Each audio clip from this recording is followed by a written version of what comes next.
Hey everybody, what's up? It's Chase. Welcome to another episode of the show, the Chase Jarvis Live Show here on Creative Live. You know the show where I sit down with incredible humans and I do everything I can to unpack their brains with the goal of helping you live your dreams in career, hobby, and life. My guest today is a dear, dear personal friend. She's been on the show before. She is the one and only Debbie Millman. Now, she describes herself as a writer, a designer, educator, artist, brand consultant, and host of the podcast Design Matters, one of the longest running podcasts of all time. It is absolutely incredible. I have been a guest there. I highly recommend it. We also talked today about a bunch of really important stuff. Of course, she's got a new book out based largely on the podcast called Why Design Matters. But more importantly, we talk about a number of things like what it is that you truly love to do and why that is so important in your life. How do you spend more time doing what you love? In Debbie's case, it's the craft of making, of doing. And for you, we're not sure what that is, but this is going to help you identify it and do more of it. We also talk about childhood trauma, which is critical for everyone. Every single one of us has experiences in our childhood that affect who we are as adults and how we make decisions, process information. Debbie's story about sharing that, along with her friend and my friend, Tim Ferriss, they did a podcast together talking about that. We revisit that and how important that is in understanding where you are and where you want to go with your life.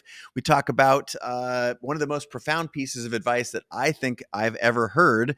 And she shares that she received this from Mr. David Lee Roth on her podcast about when you're at the top, there's only one way to go. So how to build a life where you're always growing. So I'm going to get out of the way. This is an incredible episode with Debbie. Again, we're dear personal friends and we get to go to a bunch of very vulnerable and important places. I can't wait for you to enjoy the show.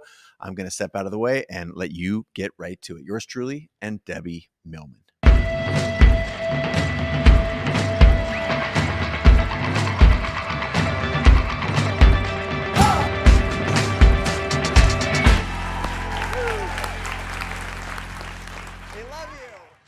Debbie, thank you so much for being on the show. Welcome back. Thank you, Chase. It's so great to see you. I've not seen your beautiful face in far too long, and it is incredible too. I feel like my heart is bursting into the screen here. I do too. It's been so long. It's been since pandemic or pre-pandemic that we've spent any time together. Well, of course, we've been corresponding this whole time, and I have been watching you from afar. And many exciting things have been going on in your life, all of which I would love to touch on at some point in our the next hour here. But I first have to start off by congratulating you on this epic achievement. You've got a new book out, your seventh, yes, I think. Yes. That's, first of all, that's incredible in and of itself. But the fact that this thing is an absolute masterpiece doesn't surprise me a bit, because you're so talented on so many different vectors in your life, from design to creativity to thought leader. Incredible on all of these. You have released a book called Why Design Matters that in some ways mirrors the podcast, but is also much, much bigger. So first of all, congratulations. And second of all, I'll confess, we were talking before we started recording that this thing is, would you say, a year or two behind schedule because it turned into such a beast. Tell us the story. Well, I was supposed to deliver the manuscript to HarperCollins at the beginning of 2019, and October 9th, 2018, I went on my very first date with Roxane Gay. We then proceeded to fall madly in love, and everything else was like, I'm in love. Who cares about life? I'll do that later.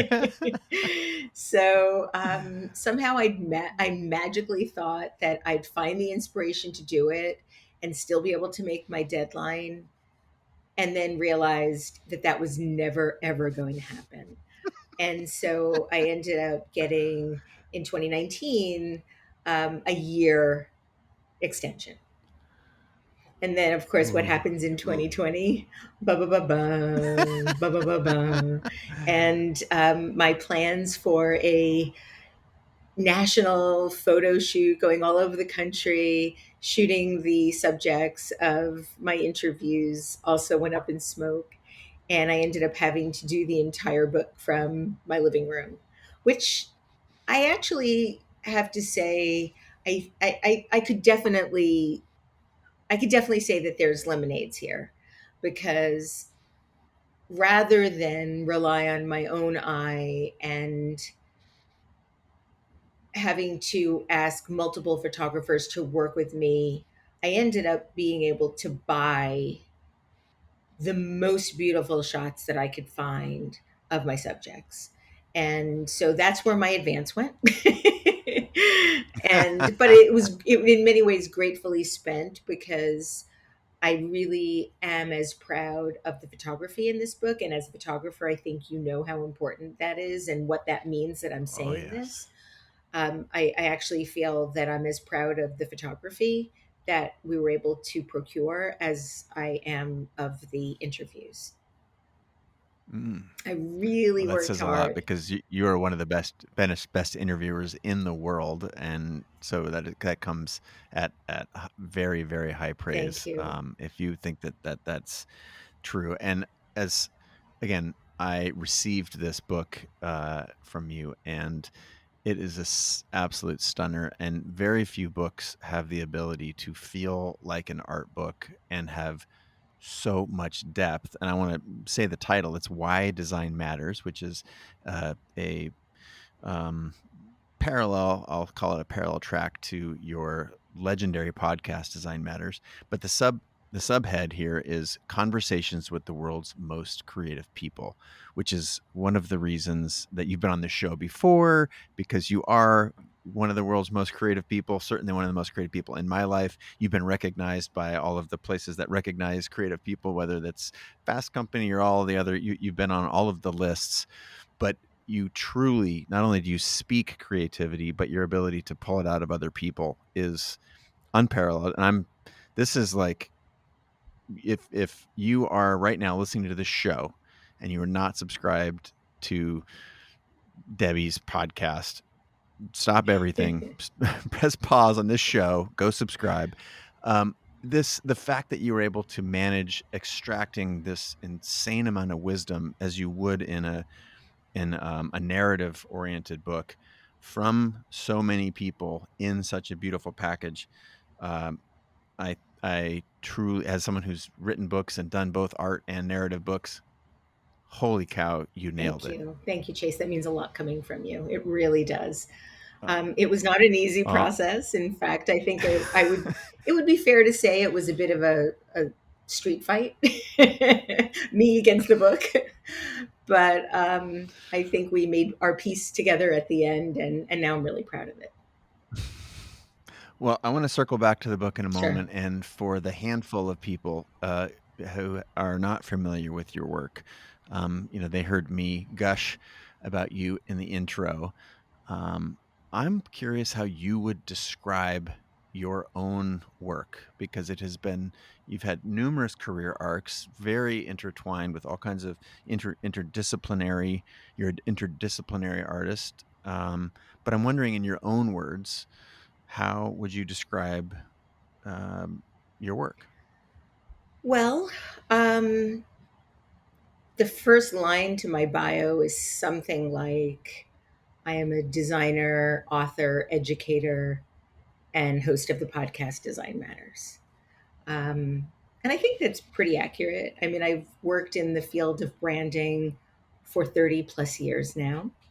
I've worked on the design and positioning of over 200 of the world's leading brands, most of which you can find in a supermarket or a drugstore, very fast moving consumer goods, carbonated soft drinks, salty snacks, over the counter pharmaceuticals, you name it, I've touched it. Um, so that's a big, big portion of my life, and it still is in some way. I started working at a company called Sterling Brands in 1995, and worked there until 2016, so 21 years. The last year was more of my year in a slow exit strategy, so that the company would be as little disrupted as possible. But the first 20 years were very intense. I got there when the company was about 15 people. And when I left, it was about 150 people in numerous offices. In 2008, so about 13 years after I got there, we were able to sell the company to Omnicom. So we joined one of the world's biggest advertising agency and marketing networks, which I loved being a part of. And always knew that once that happened, there would be an expiration date on my tenure there because I'd had this big dream of doing lots of other things. And then my earnout finished, 5 year earnout. And in the meantime, I started working at the School of Visual Arts and I founded a graduate program in branding. But I just kept staying at Sterling. I just kept staying. I was the president of the design division. It was super comfortable. I was making great money. I was renovating a house. And one of my partners sort of had the courage to leave a couple of months before I was supposed to make a decision about whether or not I would take a position there as CEO. And I just felt like I had been so close to taking that step out into the unknown. And then I get sort of tempted with this big fat title. And part of me really wanted to do it. I thought it would be a wonderful experience. Part of me felt that I owed it to all the other women executives at Omnicom to be another woman CEO. Um, it took me 4 months to decide that I didn't want to do it. My partner, one of my partners, came to me and said, anything that takes you 4 months to decide to do or not to do is probably something you don't want to do. And so he gave me that easy out and I turned it down, which is one of the hardest things I've ever done in my life. And then went and started doing all of my own thing. I still have my position at the School of Visual Arts. I still run the graduate program here, but it gives me an awful lot of freedom to do a lot of other things. I did decide back in 2016 when I left Sterling that the only branding projects that I was going to do were ones that were beneficial to the world. So I still do a lot of work with the Joyful Heart Foundation with Mariska Hargitay. I'm on the board now and I'm working to eradicate the rape kit backlog and sexual violence in our culture. And I'm doing a couple of projects pro bono. And I'm also doing some projects for foundations that suddenly have a lot of money because of really wonderful philanthropists. So I'm doing some of those projects as well. And that's the corporate work that I'm still doing. But mostly I spend my time now as an educator, as a podcaster, and as an artist. Well, just the fact that that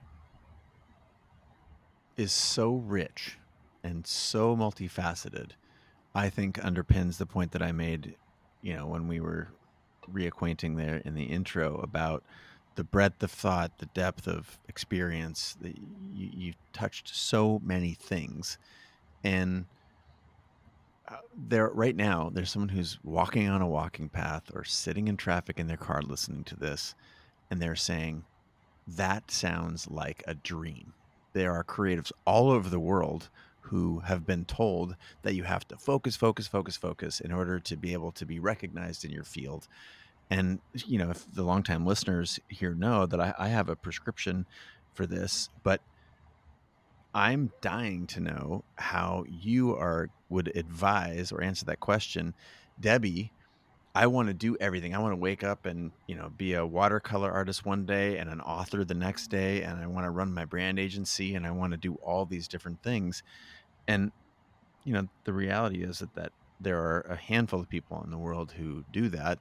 I think there may be more, but a direct question, what's the advice that you give to somebody who wants to do that, whether they're, wherever they are in their career, because that sounds, what you just described sounds like the penultimate role in society, right?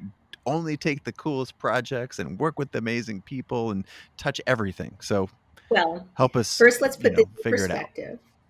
I am going to be 60 next month. So It's That's not. that's not Yeah, it true. It is. can't It be is true. true. It can't be It's true. true. People can see, some of the people who are not listening can see you, and you can't believe it. It's not fair. So yes. So it takes a long time. That's the easy answer, and be patient. But what I can say is that the first from when I graduated college in 1983 to 1995 when I got my job at Sterling Brands, that was 12 years of what I now call experiments in rejection and failure. They were really tough. I had all these interests, didn't know where to put my energy, was told on one of my first big interviews at Condé Nast, of all places, that I had to pick one. I've written about that in Look Both Ways, one of my books of illustrated essays. But I had never been able to pick one. I was, even in high school and college, was always running around doing lots of different things that all blurred into each other. And I wanted to live my life that way, but just didn't know how. So, what I can say to anybody that's listening that is interested in having multiple paths, the one watch out is if you do believe, as I do, that it takes about 10,000 hours to really achieve some level of mastery, that the more you spread out those hours in different paths, the longer it's going to take for you to achieve mastery in any one of them, if you are able to at all. So I attribute a lot of my sort of later in life success because of that, because I wanted to write, because I wanted to illustrate, because I wanted to teach, because I wanted to have a corporate career. All of these things meant that every single one of those things was going to take longer to really happen, quote unquote. So that's what I would tell people. But I would also, I'm going to quote David Lee Roth, who I interviewed 2 years ago on the podcast, because this, I was at that you were recording. at Do you that remember? recording. Remember that? I don't know if That you was remember this, amazing. Chase, I have great photographs of the three of us right? hanging out. But one of the things he said is maybe one of the most profound things that anyone has ever said in any podcast I've done. And I've done close to 500 at this point. So we were talking about what it felt like in 1984, so 1 year after I graduated college, to have the biggest album on the planet, the biggest videos on the planet, the biggest tours on the planet, to be like the god of sex, drugs, and rock and roll. And I asked him, how did it feel like to be the most popular dude on the planet? Which in 1984, undeniably, he was. And he paused, and I'll paraphrase what he said, but essentially, he said, when you get to the top of the tallest mountain, the tippy tippy top of the tallest mountain that exists, you're almost always alone, it's always cold, and there's one direction. And what that told me in that moment was pace yourself, pace yourself. I don't want to peak. I don't want to peak now at 60. I wouldn't have wanted to peak in my 40s or 50s. I'd like to think, I'd like to hope that I could peak the day before I die. I don't want to think ever that my best work is behind me. And so the longer it takes, my feeling is the longer it'll last, the more you can build a career that has multiple meanings in multiple paths, but at your own pace. The problem in society today is because of social media, everybody's comparing. There's only so many people that are going to make it big at 30. I was definitely not one of them. Thinking back on it now, of course, it's easy in hindsight. Like, I would not have wanted to. First of all, I couldn't have handled it. Second of all, where would that mean when I was 40? I would hate to think that my best work is behind me. I always hope that I can do better the next day. Mm. That is definitely, I've asked that question of many people, and that's the most eloquent answer I have heard, comparing your uh, im- impression of what David Lee Roth said. It resonates deeply with me, because this idea of mastery, of course, I advocate mastery in one area, and that Whoa, whoa, whoa, whoa, the whoa, the whoa. No, you don't. You're an entrepreneur. You're a photographer. You're an artist. You're an investor. I mean, please, you're the epitome of a polymath. but the journey there, as you mentioned, it could be spread out over many things that you're doing that will take you later in life to achieve mastery in one, if not more. Or there's this a focus and an application. What I personally appreciate about the focus and the application in a primary discipline is that that actually allows you to taste mastery. And then once you've tasted mastery, you start to understand and be able to deconstruct what mastery looks like in other Yes. areas. So there's like, and our dear friend Tim Ferriss is legendary at that, right? Deconstructing um, uh, all kinds of different disciplines, from salsa dancing to writing books and Yeah. beyond. So yours, though, this idea of you can either go narrow or broad and long. I think that's a fascinating way for someone, that same person who's sitting in traffic listening to this right now. You ought to think of that. And it's true, there are no, there's not one path. But I would like to understand um, our also mutual friend Brene Brown, who's been, obviously we can talk about her. She's a superhero and Incredibly so close to both generous, of our hearts. radiant spirit. She Yeah. Um, so she talks about a thing called gold-plated grit. And what she means by that, to paraphrase, is we're able to talk about the hard things in life, but we really just say, "Oh gosh, that was such a hard time." And then we pivot a nanosecond later to, "But here I am on the cover of the magazine, or launching my new book," or and to in service of avoiding the gold-plated grit, you mentioned something earlier about experiments in failure and rejection. I'm hoping we can spend a little bit of time there because for anyone watching and listening right now, you're on top of the world, launching your sixth or seventh book and, achieving heights in all these different disciplines. There have been hard parts. Hmm. And in order to avoid gold plating them, talk us through some of those hard parts. Was it personal? Was it professional? Was it both? And now having mastered so many things and you look back, are there patterns that you could share with anyone who's listening? Well, of course, I can't talk about my history without referencing Tim Ferriss, our Mhm. friend, because he and I have talked very candidly about our early childhood experiences that still impact us to this day. Part of the reason I think that those first 12 years of my professional career were so difficult was because I didn't know who I was. I didn't understand my value. I didn't understand what I could contribute. I suffered from extreme self loathing, was depressed a lot of the time. Um, because the first 18 or so years of my life before I went to college were what I call the dark years or the black years. Um, I grew up in a very challenging manner. My parents, between them, are married 6 times, different people. They never remarried each other.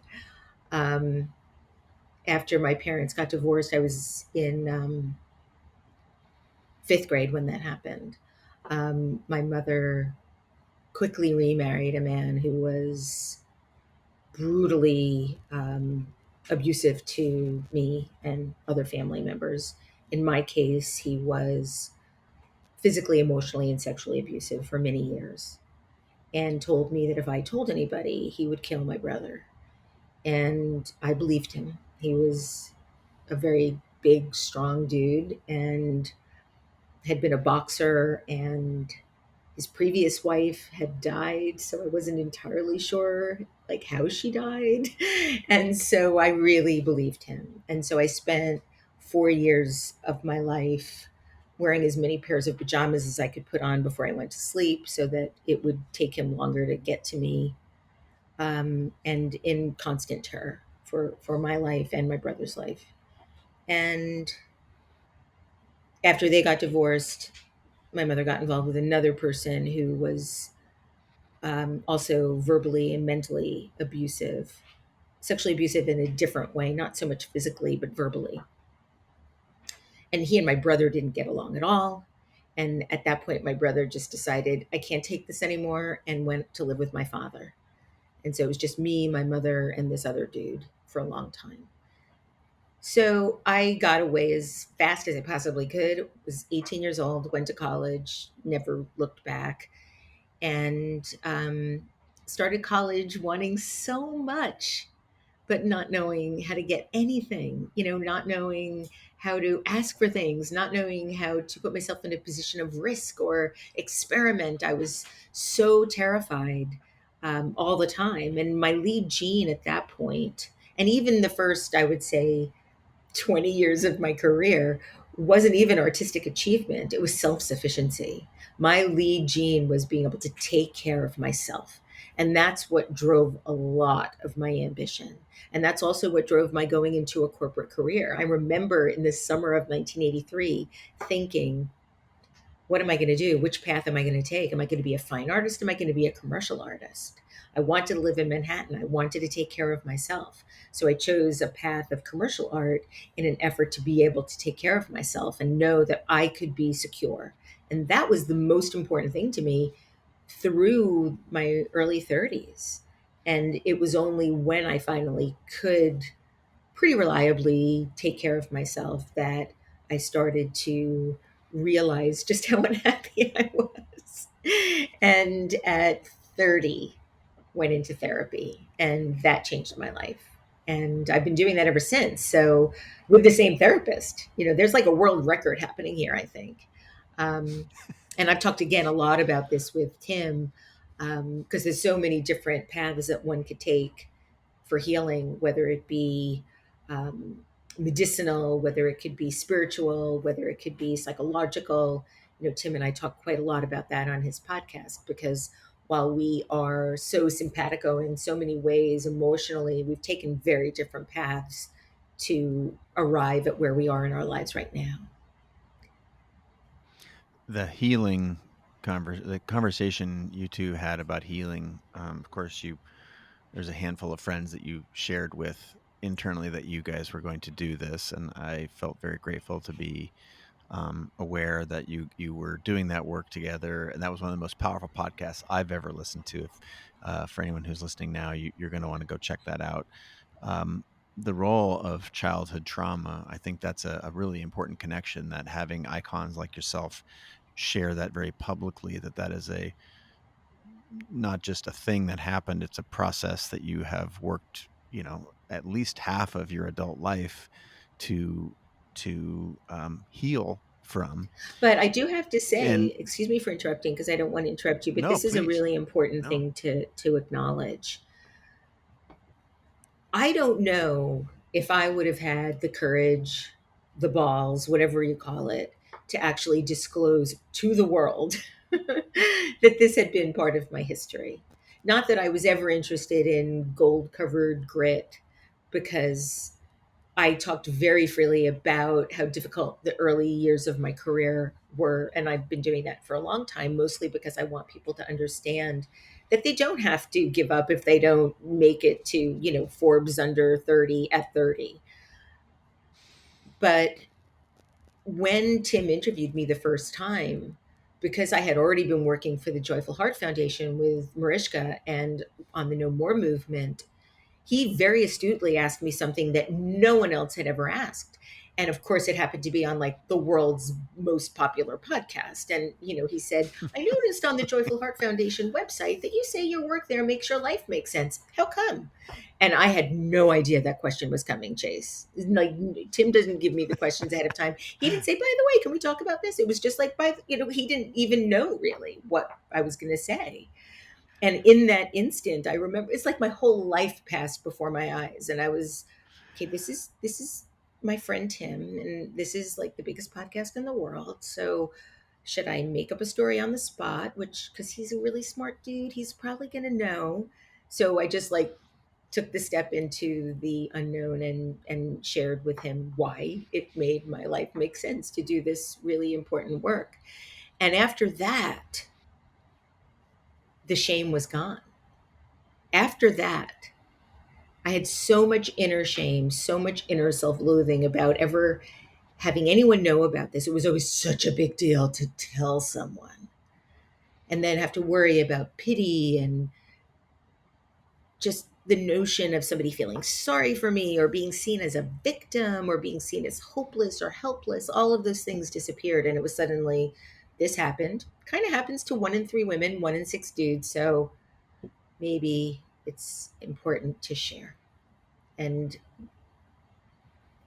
it's one of the most important things that I've done. And I thanked him for that because I don't think, had he not asked me that question, I don't think I ever would have been public about it at all.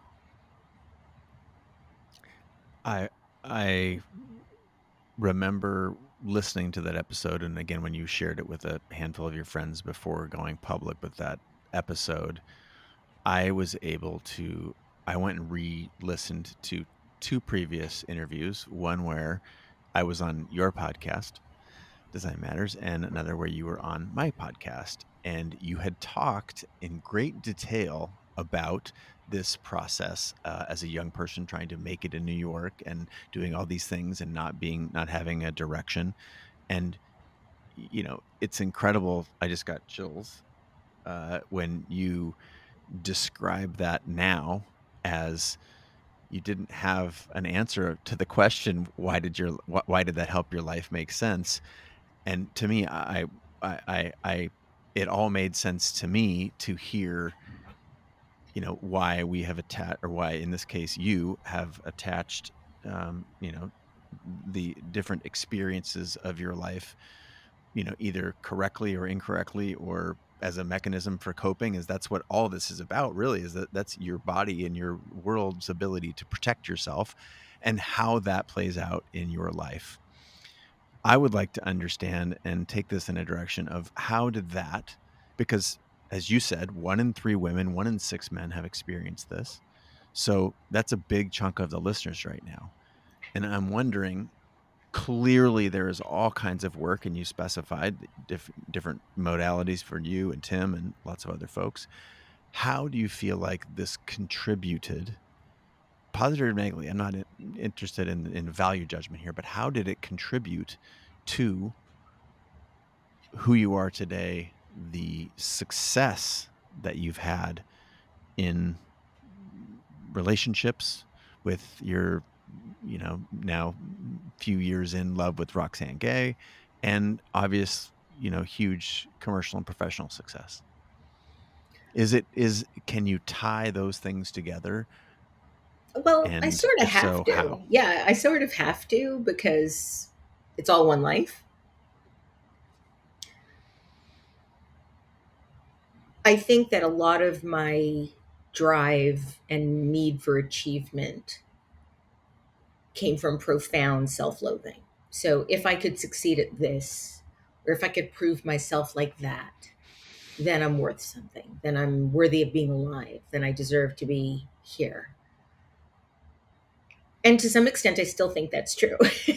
These things just don't disappear. Well, maybe they do, but they haven't for me.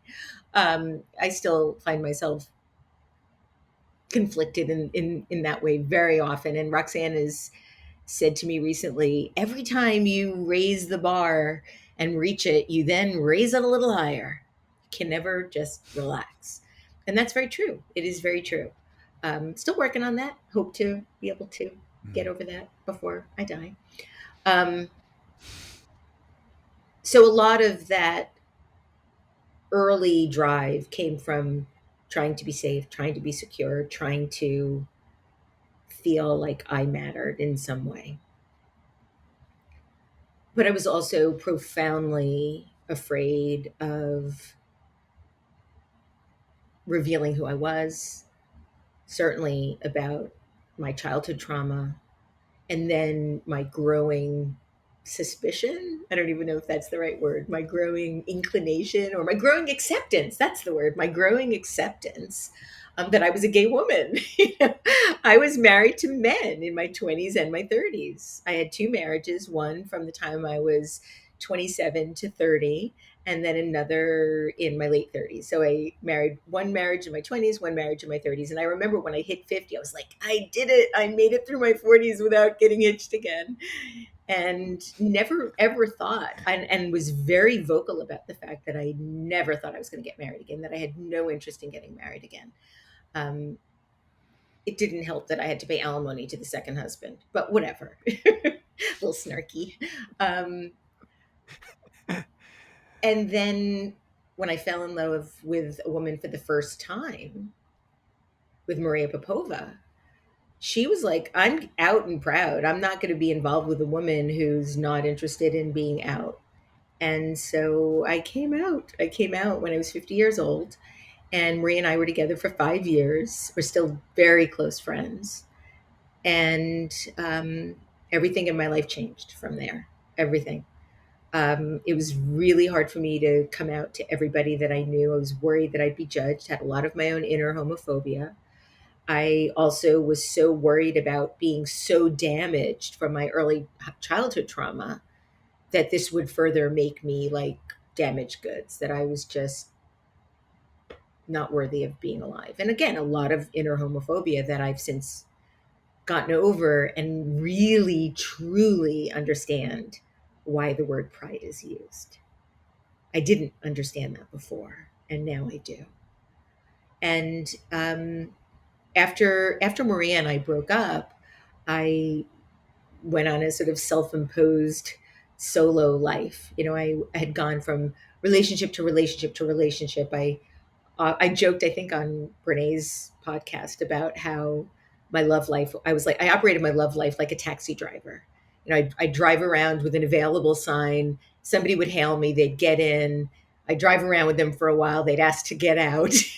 And then I'd put the sign back on again and pick up the next person. I had very little agency in choosing people. I was always afraid of rejection, and I just waited for people to approach me. But when after 2 years on my own, I aggressively went after Roxanne. And so that was a very big turning point for me to go after what I wanted. And that was one of the most significant things I've ever done. Put myself in a position The where somebody could say yay or nay. And thankfully they said yay. I find it just so beautiful, inspirational, insightful that you were able to go after things that you wanted professionally, to get the job, to get the gig as a designer, to be the corporate boss, to do all these things. And then, but on a personal side, you, you know, pitched yourself as a taxi, and to, to shift gears. It's just so courageous and beautiful and inspiring. So thank you for being such an incredible example. And again, the relationship between who we are and the work that we do to put out in the world, again, you can really only connect the dots looking backwards. And it's just so powerful to see all of the work out in the world, and knowing now what you were managing personally in those years is it's very inspirational. So thank you for being as vocal and vulnerable and present as you've been through all this stuff. It's an inspiration Thank to you. me, and obviously thousands, if not millions, of Thank others. you, Chase. Well, you've been a really good friend to me, and I appreciate that a lot. Is this the same good friend that took you out to sushi and then forgot his wallet? Ah, Do you believe remember me, that? that's the least of my worries. I'm the girl that paid alimony, remember? It's a true story. What's the name of that? That's the name of that restaurant we were That at was with wasn't Patty Smith there that night with Ray Fine? Patty Yeah. Smith was there. Patty Smith was there, and right at the Omen, table next to Omen, us. What's the Omen. artist with the Yeah. fabric? Oh Christo, yes, yeah. Yeah. Christo. Yes, yeah.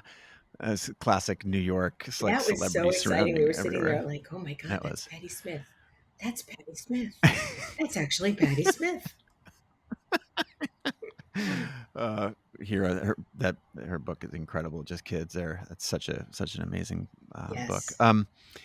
So speaking of books, w- I- we got to go back because again, the work that you put into that was is genius, and I'm curious about creative Sure. process. There's 100 different vectors on which I could ask you about your creative process and all these different mediums. What was the process for creating the book Why Design Matters: Conversations with the World's Most Creative People? It was really hard because I've had a lot of amazing conversations with people on the podcast. I knew that I had a limit to how big the book could be. Initially, the book was supposed to be 70,000 words. If I once I transcribed more of the say podcasts I've done in the last 5 years, each one is about 10,000 words. So I had to include more than seven podcasts, seven interviews. So I had 200 interviews transcribed. And then I had to read them all to see if they were evergreen. So, what I mean by evergreen is that they weren't specifically about one initiative or one book or one performance. It was really the arc of a life and talking about my guests' creative process or obstacles or journey to making whatever they make. So, I felt like there needed to be something in each interview that passed the test of time. Then I needed to make sure that they could be condensed. So some of the interviews that were 10,000 words, the one that you and I did, for example, there was nothing I could cut out of that that would allow it to live on its own as an interview that made sense. Your life was, we talked so deeply.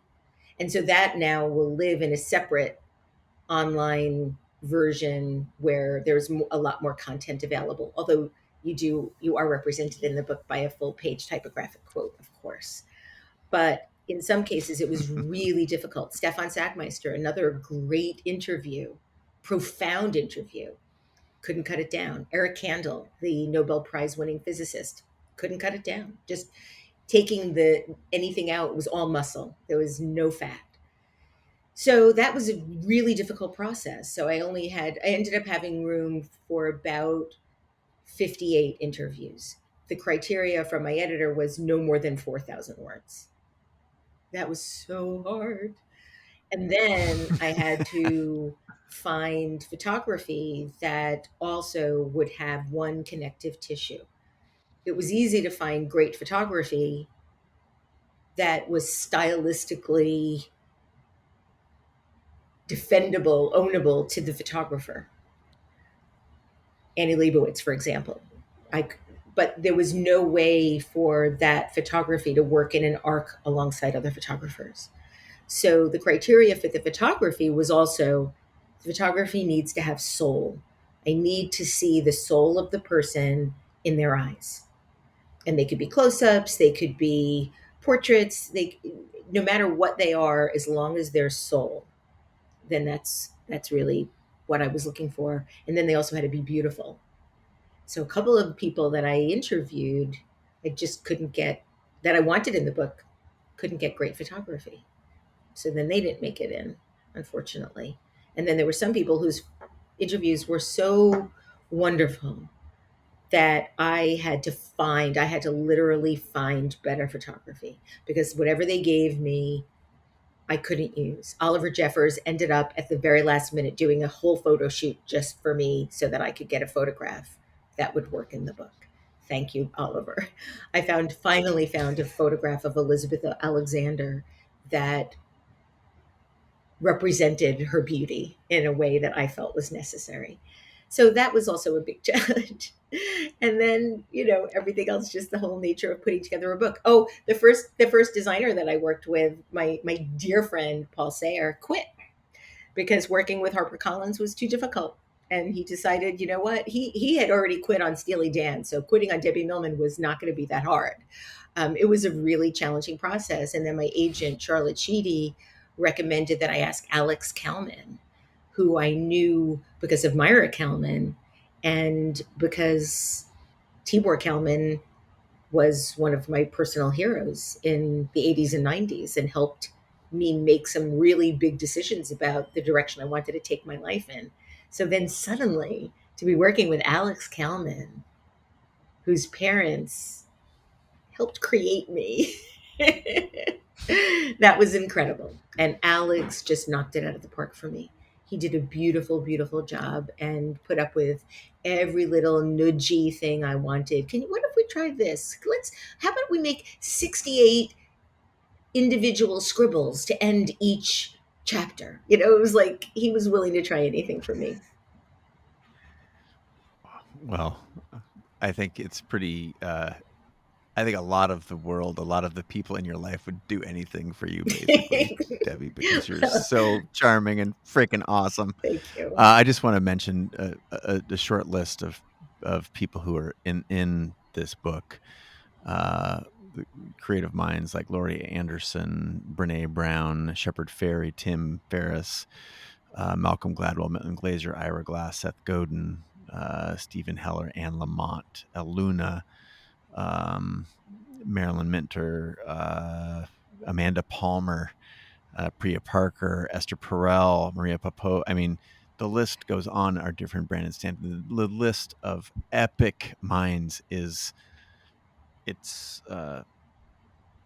incredible. Thank It's you. truly, truly a gathering of visionary folks. So, this is my personal plug to say if that this is a personal request from me. If you see yourself as a creator entrepreneur or someone who is what I call creative curious, please pick up this book. It is a stunner.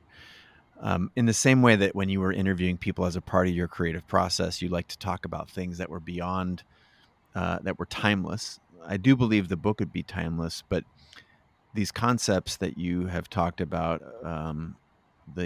your experience as a young person in a tough environment, your experience as an adult, finding your way in the world, being performance oriented because of trying to define ourselves with self-worth. There's all kinds of huge themes.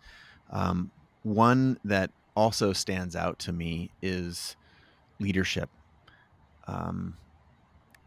Part of my experience of leadership is um, someone who shines the light back on others. And there's never been a single time we've gotten together where you haven't made me feel so special to be in your presence. And I'm wondering, I'll use that as an example, but what are some of the other characteristics that you feel that you are aware of about yourself that have made you such a powerful voice, a powerful leader in the creative world? It's an excellent question. Really hard. I think I'd have to go back to being taught by Milton Glaser, who was my teacher in 2005 at SVA. And one of the big things that he taught us was that if you see the universe as as a universe of abundance, it will be. And if you see the universe as a world of scarcity, it will be. And he felt that there was enough to go around and we had to share. And that if we hold on to our own stuff tightly, that that's when you get consumed by it. And I've really taken that to heart. Um, I find that anytime that I've been generous, it's always something that I feel really good about. And whenever I've been petty or stingy or jealous, I feel ashamed. And so that's just one of the ways that I try to manage my life now. If you're the average of the five people you spend the most time with, you have managed to spend some time with some incredible, incredible people. You attract these people into your life, as I like to think of. Is there a conscious awareness of choosing who you spend time with? Um, COVID has made that a little bit easier. One thing that I did realize pre-COVID, one thing that I did realize during COVID was how much of my life was organized around not disappointing people and not letting them down or getting them upset with me for not doing something they didn't really want to do that they wanted me to do. And the freedom not to have to do that is something I'm searching for because I still am a people pleaser and never want to rock the boat, never want to have conflict. And so that's something that I'm much more cognizant of now. All that being said, it was kind of blissful just spending the last 18 months with Roxanne. Thankfully, we've remained healthy. I'm very grateful that we have been safe. And during the the riots that we experienced last year, there were times when I was really worried for Roxanne's safety. I still worry because just driving while black could get you killed. And I've also learned a lot and have witnessed a lot about and of racism. That's something that I think a lot more about now, which is necessary. But having that time with her, initially because we didn't live together before COVID, people were like, "How you guys doing?" Really worried that now that we were living together, the truth was gonna come out, and we were gonna realize how much we hated each other. When in fact the opposite really happened. We just realized how ridiculously compatible we are. There's really something quite wonderful about being married to someone that likes to watch the exact same television reruns that you do ad infinitum. There's something really And comforting about that. you also got some new furry friends in the family, Yes, we and got it's a not a dog. secret on the internet that in addition to be one of the best writers in this generation, Roxanne is also a total badass cook. Yes. Following her Instagram is just, oh my gosh, I'm like, gosh, Debbie gets to eat that every day. It's so good. Yeah, she's an amazing I cook. enjoy it. And now she's an amazing dog Uh, mama. She was deathly afraid of dogs before me and took a chance on getting a little furry monkey. And now we have Max, the wonder dog. and he is featured, beautifully featured in both of your social feeds, and he is very very handsome gent. Um, on these other large topics that um, I think you have, whether intentionally or otherwise, been able to get to ground um, at a very large scale. Again, talking so openly and so vulnerably about so many different things, and I'm wondering if you have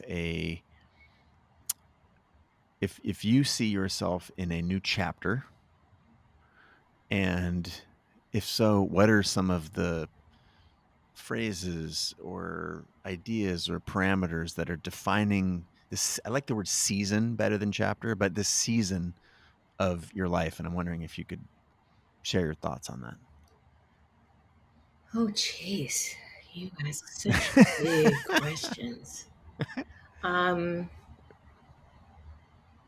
Hey, I've been interviewed by I know, you. I know, I know, I, I I know. I take it back. I take it back. Um, well, I think one thing that I've recognized is that I'm happiest when I'm making things, like in the actual process of making. Once I'm done making, not so interested.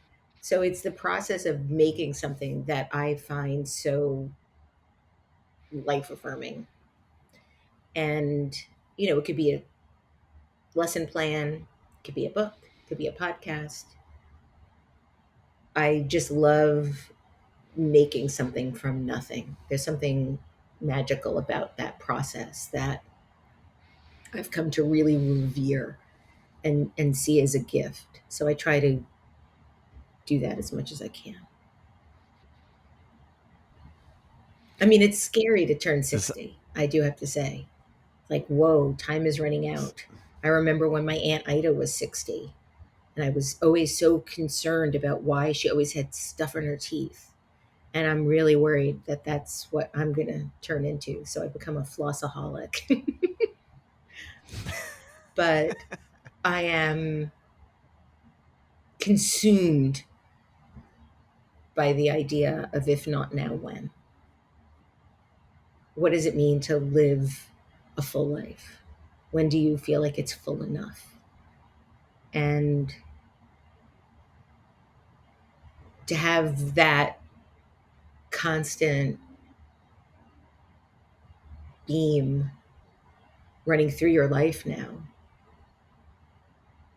because everything becomes more urgent and everything that isn't urgent becomes unimportant. And so I'm in the process now in this, I guess, new season, of starting to think more about the urgency of what I do and what I don't do. that I'm connecting dots, and these are my words, not yours. But that's it seems to be related to there's just you've created such an orbit on this urgency that if not now, when? I mean, just your marriage to Roxanne. I mean, Gloria Steinem married you Well, to. no, she didn't because we Um, didn't. She agreed to marry oh, she us, didn't. but because we eloped, Oh, yeah, no, she oh, agreed. that's Can you right. believe that?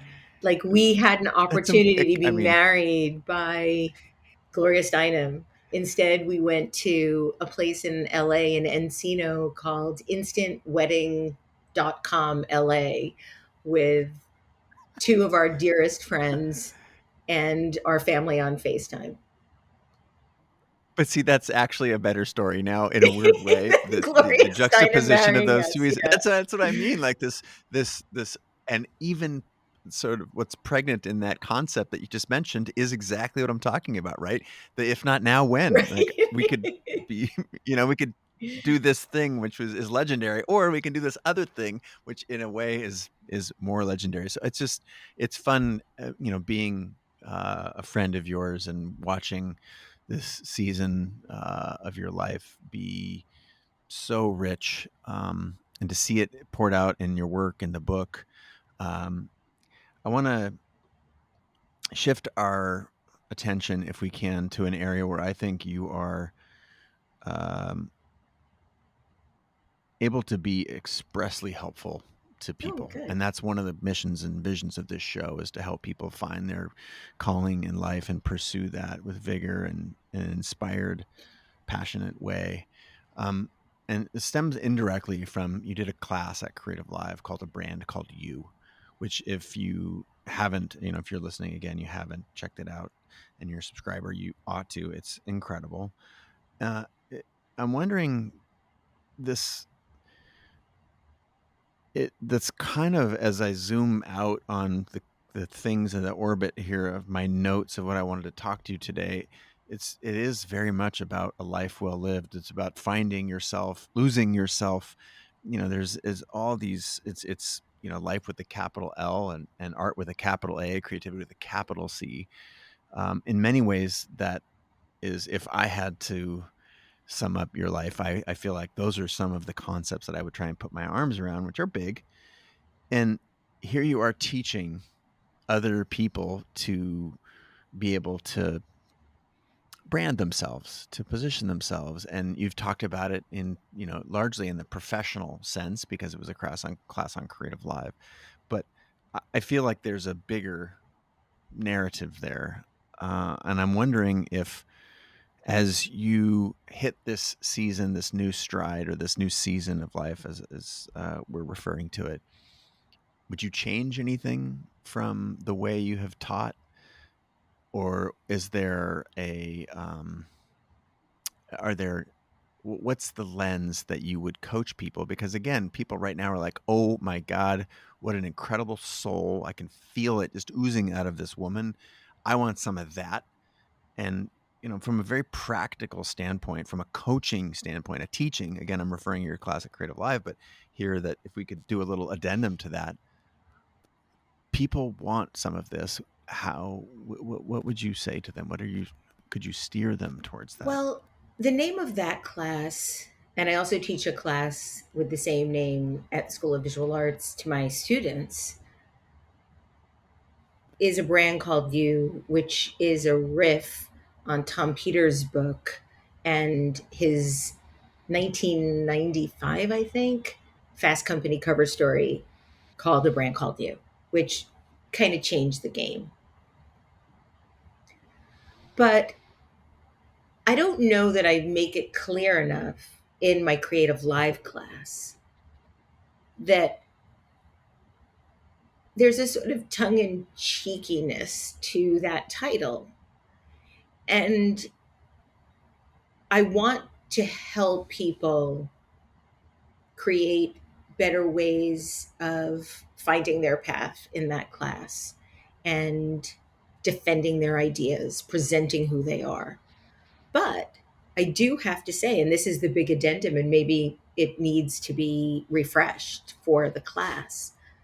I have a really big distinction now in what it means to brand yourself versus branding a product.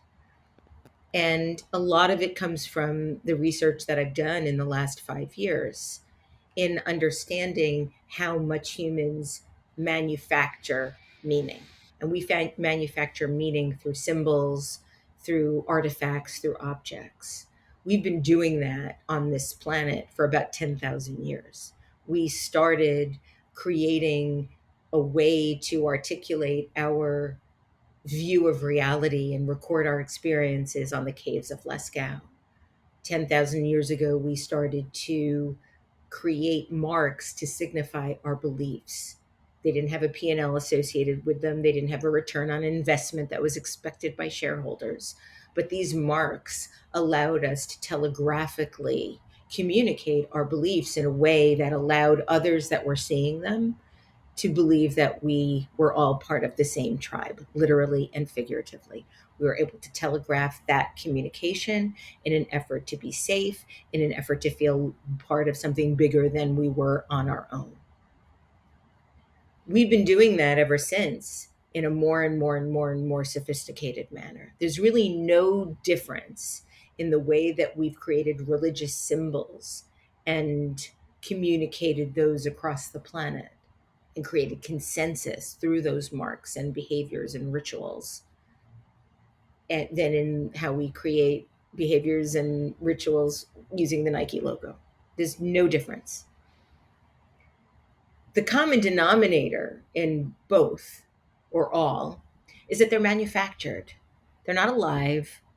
You don't birth them. You don't, in the traditional sense, in the very literal traditional sense, they don't bleed. They don't have a soul, a real living soul. They don't breathe. So there's a big difference between a brand and a person. People can own brands, they can market brands, they can create brands.